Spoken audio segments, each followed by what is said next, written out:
Ngaperli le abul luivel kanan fang le anga kanan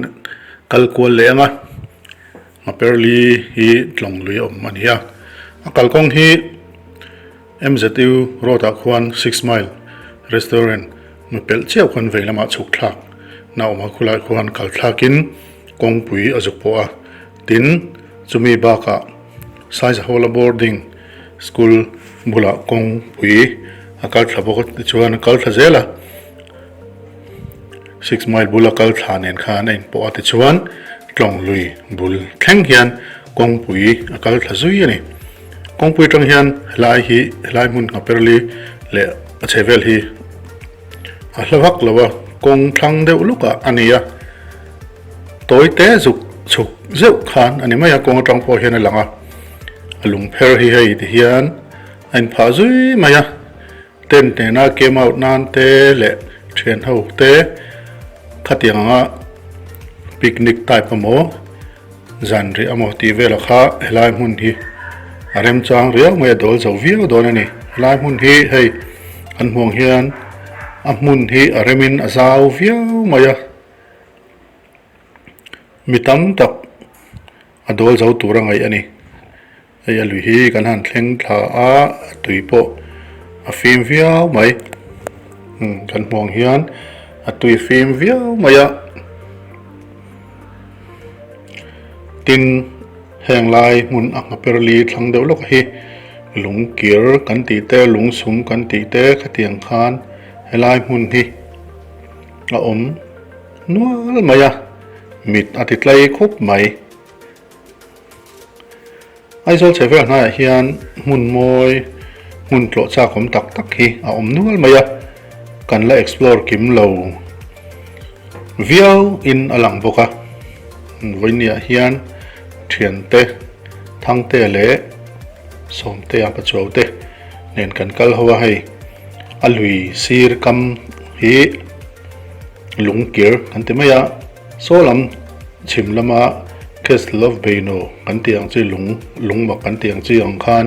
alung hi akir in arang trial nal viau mai ni hei tui hi a fia khop maya thal tak taka chuan helai mun hi min an pan na saviau maya picnic type te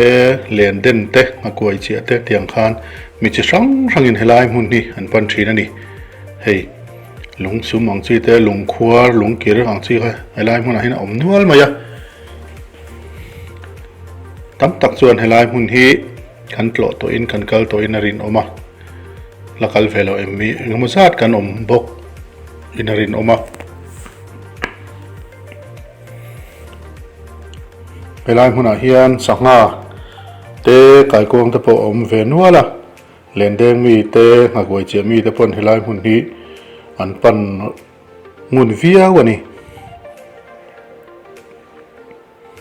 thian hoin voin hin kanan kala ti hian nei chi sang angul sangin an han lakwal velang kan han enkwal vel chinanga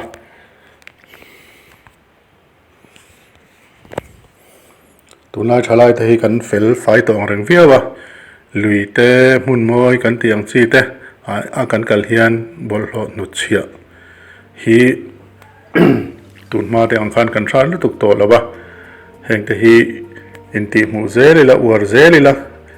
kan mun poimo te kan mun moi te kan torigu hawa hian kan kalpon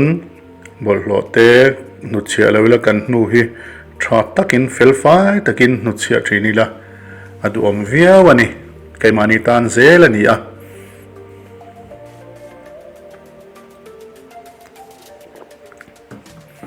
ai alui tui kan han mong hian a fim viau maya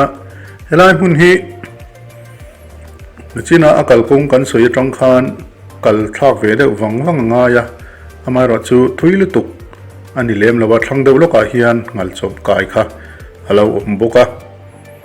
kong atang hian alang kan ti to kha mi chi sang kan kal a helai mun a hian kan tlo a anuam viau mai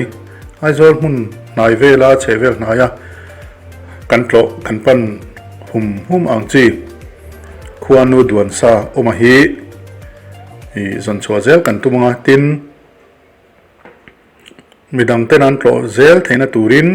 kan dim do yanga kan von thiang lim bok anga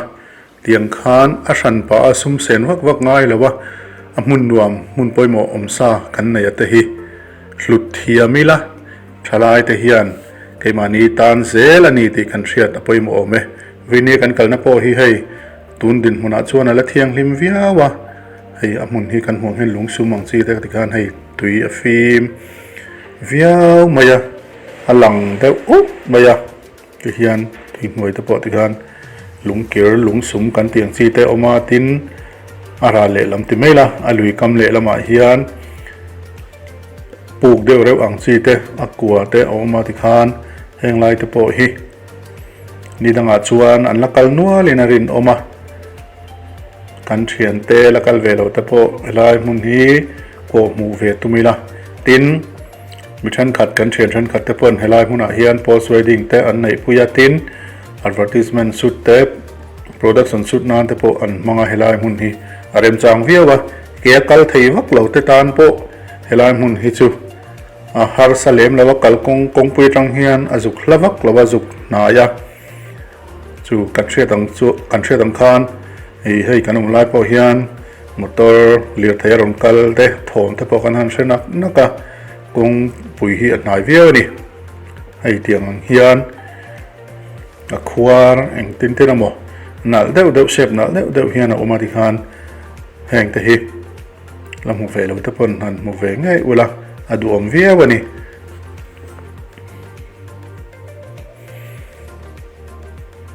tan thila tang in kan kal hian dar kar khat kan tlan thling lowanga dar kar chan ve tha minute som thuma tang mi somli bor vela helai mun hi kan thlenga kalkong hi athui over lawa anwam tok vel ania kan muang hian atui hi a fim viau ani akuai chia te len deng te an oma kan zu thlen tir po hian len lo deng an oma ama ro chu kan kala anin thiar filim nge kan thelawa lui mong lawa hin an kala sangha chu an man ve nual ani helai chakloka khian na perli kan ti pera chu a oma ama ro chu tuili tuitling kha ani mai ta engmo sir velam han moi vel le ti wakha om lawa ti hian a thlang lama hian alungrang lungkirte lungsum ti ang vel chi hawakha mitla deuh a oma wangin a thlang lama hian mun kan han khor dewa tin a video po helai lampang hi kan han la deuh bi kani chuan solam a thlang lama mong lama son ngal chom te leng te tiang khan a oma lawak to lawa kulai tang khuan kan han shoot phayanga kan han kal phayanga kan lu tir na lampang ka khu lai lungcham deuh duai khu ania helai mun hi tenena came up nan te le picnic nan te le thil sang ti na na rem viawani atui hi film boka hanin bual a hanin sia dai nan te po helai mun hi chon viawani kan soita kan khan hei helai mun hi alung akhwar lung sumte lung kirte te alung bang te kha zet chi sang in a oma aman la khop mai hei helai abang le lampang hi